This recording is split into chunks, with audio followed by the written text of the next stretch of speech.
ইরানের president Ebrahim Raisi ও তার সফর সঙ্গীদের মরদেহ উদ্ধার করা হয়েছে। উদ্ধারের পর দেশটির উত্তর পশ্চিমের তাবরিজে নিয়ে যাওয়া হয়।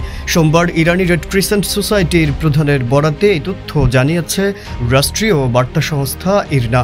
এদিকে হেলিকপ্টার দুর্ঘটনায় ইরানের প্রেসিডেন্ট ইব্রাহিম রাইসি ও দেশটির পররাষ্ট্রমন্ত্রী হোসেন আমির আবদুল্লাহিয়ান এবং তাদের সঙ্গে থাকা অন্য আরোহীরাও মারা গেছেন।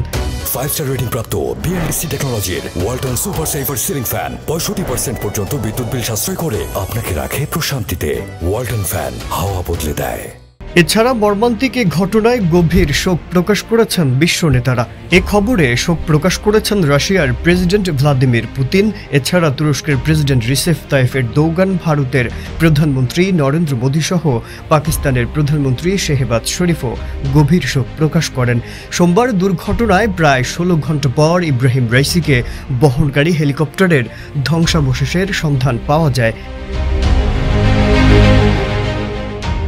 এরপর দেশটির বিভিন্ন বার্তা সংস্থার খবরে বলা হয়, প্রেসিডেন্ট রাইসি, পররাষ্ট্রমন্ত্রী হোসেন আমির আবদুল্লাহিয়ান ও পূর্ব আজারবাইজানের গভর্নর মালিক রহমতি কেউই আর বেঁচে নেই। তার আগে ইরানি রেড ক্রিসেন্ট বলেছে, দুর্ঘটনাস্থলে গিয়ে হেলিকপ্টারটি যাত্রীদের জীবিত থাকার কোনো চিহ্ন খুঁজে পাননি। ফলে ইরানের প্রেসিডেন্ট রাইসি ও সফর সঙ্গীরা মারা গেছেন বলেই ধারণা ছিল তাদের, এবং এ ধারণাই পরবর্তীতে সত্য হয়েছে।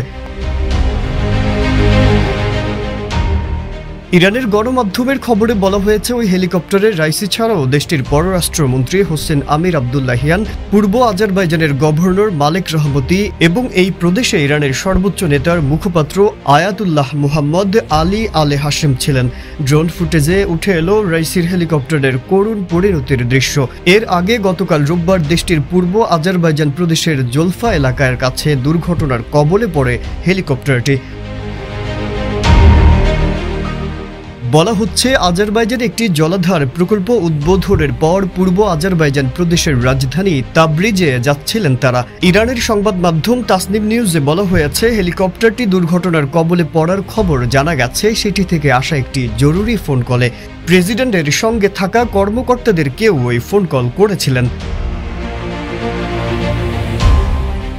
দুর্ঘটনার পরপরই প্রেসিডেন্ট ও তার সঙ্গীদের উদ্ধারে অংশ নেয় 40টি দল। উদ্ধারকারী দল এসেছে তুরস্ক ও রাশিয়া থেকেও। তবে দুর্ঘটনাস্থলে ভারী বৃষ্টিপাত ও ঘন কুয়াশার কারণে উদ্ধার কাজ ব্যাহত হয়।